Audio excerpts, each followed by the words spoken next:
Settle అయిన ఫ్యామిలీలోని 4 mothers అంతా కూడా ఈ రాయలసీమలో అనంతపూర్. అక్కడ నుంచి ఆయన చాలా చిన్న ఏజ్లో ఆర్మీలోకి వెళ్ళి ఒక 17 ఇయర్స్కి ఆర్మీ వెళ్తారు. ఇంటర్వ్యూ అయిన తర్వాత ఇంటర్ అయిన వెంటనే ఇంట్లో మా తాతయ్య కొడితే వెళ్ళిపోయారంట. అలా ఈ గాట్ సెలెక్టెడ్. ఆయన సర్వీస్ చేశారు. I'm very proud to be his daughter. ఆయన మా రియల్ హీరో లైఫ్లో.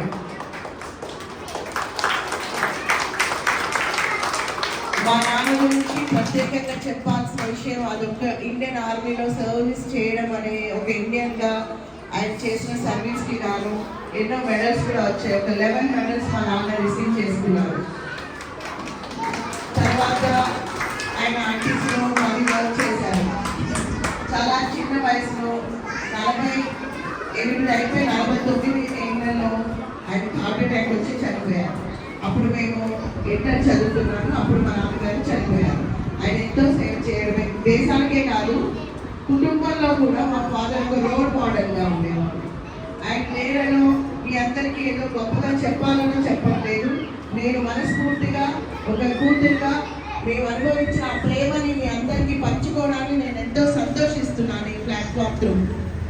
ఆయన ఎంత ప్రేమ గలవారంటే నలుగురు పిల్లల్ని ప్రతిరోజు ఆఫీస్ నుంచి వచ్చాక ఇలా చుట్టూ కూర్చోబెట్టుకునే భోజనం చేసేవారు. ఆయన ఎప్పుడు గట్టిగా మాట్లాడారు, స్లోగానే నిదానంగా మాట్లాడతారు, కానీ ప్రేమగా ఎప్పుడు ఏదో ఒక పాయింట్ మాకు నేర్పించేవారు, డిస్కస్ చేసేవారు. ఈరోజు నేను ఇంత కాన్ఫిడెంట్గా ఇలా నిల్చొని మాట్లాడడానికి మా నాన్నగారి ట్రైనింగే. స్కూల్లో ఏ ఈవెంట్స్ జరిగినా మా మదర్ ఏంటి హార్డ్ వర్కర్. నలుగురు పిల్లల్ని పెంచడం అంటే ఎంత కష్టమో చాలా ఆవిడకి అర్థమవుతుంది. ఆ మదర్ ఎప్పుడు ఆవిడ పని చేయడం, మాకేమో చేయడమే. మిగతా విషయాలన్నింటిలో ఆయన మాత్రమే కేర్ తీసుకొని ఎలా చదవాలి, ఎలా చదవకూడదు, ఎలా మాట్లాడాలి, ఎదురుగా మనుషుల ముందు ఎలా చేతులు కట్టుకొని ఆత్మవిశ్వాసంతో మాట్లాడాలి, క్లియర్గా మాట్లాడాలని చెప్పేవారు. ప్రతి గేమ్స్లో పార్టిసిపేట్ చేయాలి, ప్రతి ఈవెంట్లో పార్టిసిపేట్ చేయాలి. అంటే అది ఏ విషయంలో నీకు ఇది రాదు, నేను చెయ్యను అని ఒప్పుకునేవారు కాదు. అన్నింటిలో పార్టిసిపేట్ చేయించేవారు. ఆయన ఉద్దేశం ప్రకారం విన్నింగ్ కాదండి, అక్కడ participation is very much important అని ఆయన బిలీవ్ చేసి అలా ఎంకరేజ్ చేయడం వల్ల చాలా చిన్న వయసు నుంచే నేను ఏ స్పోర్ట్లో ఆడినా, ఏ గేమ్ ఆడినా first prize or second prize నాకు వచ్చింది. మళ్ళీ స్కూల్లో స్పీచెస్ ఉంటాయి, ఎలక్ట్యూషన్ ఉంటుంది, మాట్లాడేదాన్ని ప్రైజ్ వచ్చేసింది. పాటలు పాడే పోటీ ఉంటుంది, పాటలు పాడేస్తాను. ఇవన్నీ క్రాఫ్ట్ వర్క్స్ చేసి ఉంటాయి, అవి చేసేస్తాను. నేను డిస్ట్రిక్ట్ లెవెల్లో కబడ్డీ ఆడి కబడ్డీకి టీంకి నేను క్యాప్టెన్గా కూడా ఉన్నాను. నల్గొండ డిస్ట్రిక్ట్లో నాగర్పల్లిలో చదువుకున్నాను. నా ఎడ్యుకేషన్ 8th క్లాస్ వరకు అక్కడే చదువుకున్నాను. సో ఇలా తండ్రిగా మా నాన్నగారు నేర్పిన ఆ మార్గదర్శకాలు, ఆయన మాట్లాడిన విధానము, ఆ ప్రేమ ఎంతో, అవన్నీ ఈరోజు నా కుటుంబాన్ని కూడా నేను అంత ప్రేమించగలుగుతున్నాను. నా సెయింట్ జోసెఫ్ గ్రామర్ స్కూల్లో పేరెంట్స్ కూడా అంతే ప్రేమతో పలకరిస్తాను. మీరు ఎప్పుడైనా గమనించారో లేదు, హృదయాన్ని చదవాలని వాళ్ళతో మాట్లాడేటప్పుడు కానీ ఏ విషయంలో కూడా ప్రతిదీ ఆయన మాతో పంచుకున్న అనుభవాలే, ఆయన గైడ్ చేసిన విషయాలే. సో ఒక తండ్రిగా ప్రతి ఇంట్లో ఇంటి యజమానిగా బాధ్యతాయుతంగా ఉండి ఆ కుటుంబాన్ని 4 గోడలతో కాదు ప్రేమ, అనుబంధాలు, ఆత్మీయతతో నిర్మించుకోవాలి. పెళ్లి, వివాహము, పిల్లలు, కుటుంబం అనేది కేవలం 4 గోడలు, 2 మనుషులు ఇంకో 2 కలిసి జీవించడం కాదండి. అక్కడంతా అనురాగం ఉండాలి, అనురాగాన్ని పంచాలి. భార్య కూడా ఒక ఇంటి నుంచి వస్తుంది కాబట్టి ఆవిడని కూడా మీరే గైడ్ చేసుకోవాలి. ఆమె కూడా మీకు ఒక బిడ్డ లాంటిది అనుకొని ఆమెను కూడా మీ కుటుంబంలో మీలో ఒక మనిషిగా మీరు మార్చుకునే ఓపికని కలిగి ఉండాలి. ఆమె దగ్గర నుంచి ఎక్స్పెక్ట్ చేయడం కాదండి, ఆమె కూడా బిడ్డ లాంటిది. ఒక తల్లిదండ్రుల దగ్గర కూతురు ఒక ప్రిన్సెస్ లాగా పెరుగుతుంది, ఒక యువరాణిలా పెరుగుతుంది.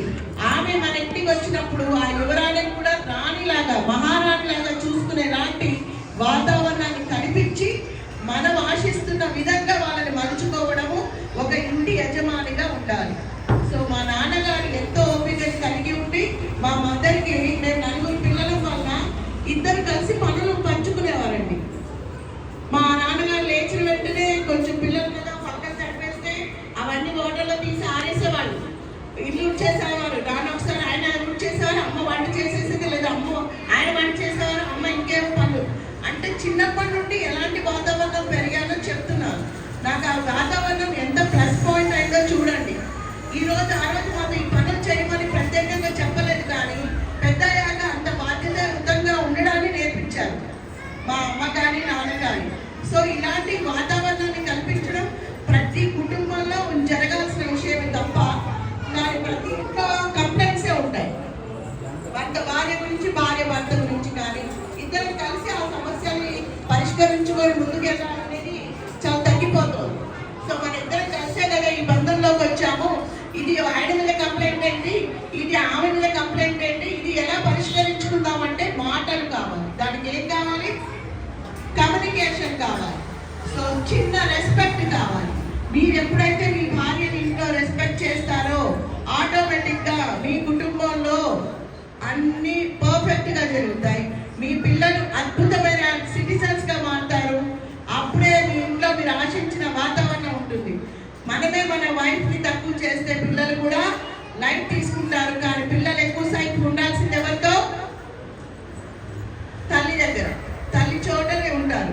సో అలాంటి తల్లికి మనము తగిన గౌరవాన్ని, ఇంపార్టెన్స్ ఇస్తున్నట్టయితే రేపు పిల్లలు ఎక్కువసేపు ఉండే తల్లితో, కాబట్టి అమ్మ ఏం చెప్పినా ఇంట్లో ఫైనల్ అన్నమాట, మనం వినాలి అని అర్థమవుతుంది. సో అలా భార్య భర్త అనే బంధంలో నుంచి మనం తండ్రి దగ్గరికి వస్తే ఆయన చేసే సేవలు ఎంతో గొప్పవి. ఎన్నో కష్టాలని అనుభవాలు, ఎన్నింటిలో బయట చాలా ఛాలెంజెస్ ఫేస్ చేసి మన కోసం ఎన్నో సహకరించి సమకూర్చే హస్బెండ్ భార్యలు కూడా అంతే గొప్పగా రెస్పెక్ట్తో చూసుకోవాలి, ప్రేమగా చూసుకోవాలి, అర్థం చేసుకోవాలి. ఇది వైస్ వర్సా అండి, vice versa. Give respect, take respect లాంటిదే ఉంటుంది. కాబట్టి భర్త కూడా ఒక పసిబిడ్డవాడు అంటాడు. తల్లి తర్వాత వైఫే అతనికి అమ్మలాగా అన్ని విషయాలు. సో అర్థం చేసుకోవాలి, ప్రేమని పంచాలి, సహకరించాలి, ఇల్లు అద్భుతంగా ఎదిగేలాగా చూసుకోవాలి. ఎప్పుడు ఒక పాజిటివ్ ఎనర్జీతో ఉండాలి. మనం ఇంట్లో ఉన్న భార్యలను అంటే ఎంత పాజిటివ్గా ఉంటే వాళ్ళలో అంత హుషారు వస్తుంది. అంత యాక్టివ్గా ఇంట్లో లక్ష్మీదేవి పొంగుతూ కురుస్తూ ఉంటుంది. ఏమున్నా లేకపోయినా మీరు ఆడవాళ్ళు గుర్తుపెట్టుకోండి, చక్కగా ముస్తాబు అవ్వండి చాలు. వద్దన్న లక్ష్మీదేవి వస్తూనే ఉంటుంది. మీరు చూస్తూ ఉండండి, చక్కగా ముస్తాబు అవ్వండి. ఏమీ లేదు, పొద్దునకి పాలు లేవు, రేపు కట్టడానికి కిరాయి లేదు అన్నా కూడా మీరు పాజిటివ్గా చక్కగా ఉన్న పౌడర్ మొహం కడుక్కొని అన్ని బాగున్నాయన్నంత ఉండండి. డెఫినెట్ ఆ positive energy gives so much good fortunes, happiness. So ఇప్పుడు తల్లిదండ్రులలో మనం తండ్రి గురించి మాట్లాడుతున్నాం. ఇక్కడితో కుటుంబం యొక్క కౌన్సిలింగ్ సరిపోయింది.